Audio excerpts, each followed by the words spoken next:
Stephanie is Tiffany's sister from Sierra Vista, Arizona, and is also Tiffany's maid of honor. Stephanie has a graphic design degree and in her spare time loves to play the flute. She is also single, but now that Tiffany is officially married, Stephanie is the next in line.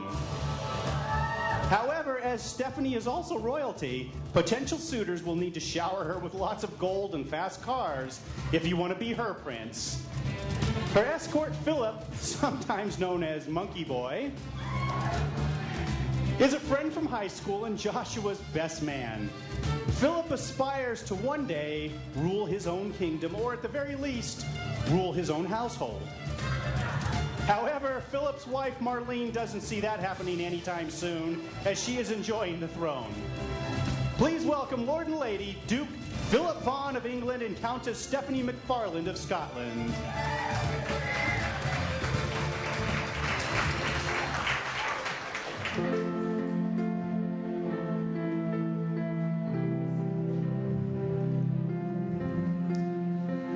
For every happy ending, there is a beginning. For young Prince Joshua and Princess Tiffany, their humble beginnings were less than royal. Their story began only a short journey from here in Sierra Vista. Although Joshua and Tiffany originally met in junior high school, Joshua doesn't remember that meeting at all. However, Tiffany remembered enough to know that she didn't like Joshua very well.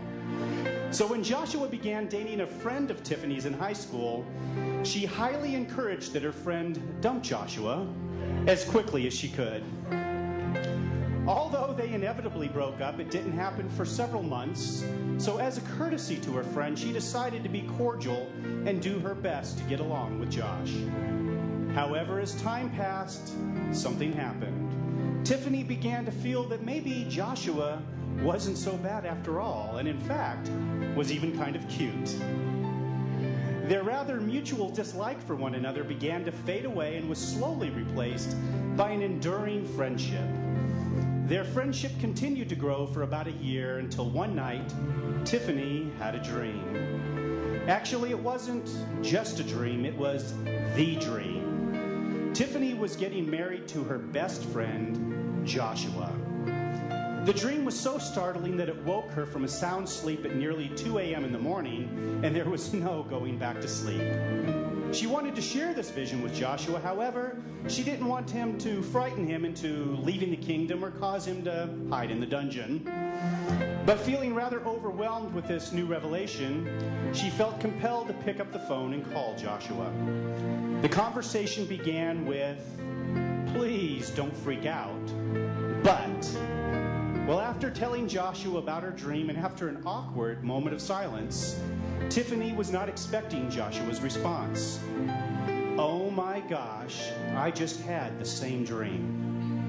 It was as if Merlin himself had cast a spell and changed the path of their relationship from just friends to now dating. At the time of their first date, Joshua did not have access to the royal treasury, so dinner was at McDonald's. But after sharing a Big Mac and their first kiss, these two young lovers set off to do what any royal couple would do after sharing their first kiss. They went to the park and had a sword fight. Winner would rule the kingdom. Of course, we know who won. Of course, we know who won. Girls rule, boys drool. By the time of Joshua's senior prom, formerly known as the Royal Ball, they both knew that they were destined to be together. Convincing the king and queen, Tiffany's parents, however, was going to take a little more time. About 5 years more time. Time enough to accept Joshua's transition from court jester to crown prince. This brings us to midnight of July 21st, 2007, at the book signing party of the latest Harry Potter release, The Deathly Hallows, held at B. Dalton's bookstore.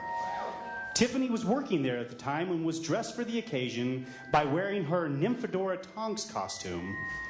Unknown to Tiffany, Joshua had coordinated with Tiffany's boss to add a little something to the praise that Tiffany would receive for her hard work and effort on behalf of the book signing party. Joshua showed up at the party wearing a Remus Lupin costume, and when the time was right, he spun around, bent down on one knee, and in front of nearly 400 people, pulled out a ring. Joshua then asked the question Tiffany had been waiting to hear. Will you marry me? Well, Tiffany fell down to her knees and began to cry. Joshua asked if that was a yes, in which Tiffany responded, no, it's a no. Of course it's a yes. The adventure that began more than 8 years ago continues this evening as Joshua and Tiffany join the celebration as husband and wife. Ladies and gentlemen, please bow your heads to the new king and queen, their royal highnesses, Joshua and Tiffany Tryon.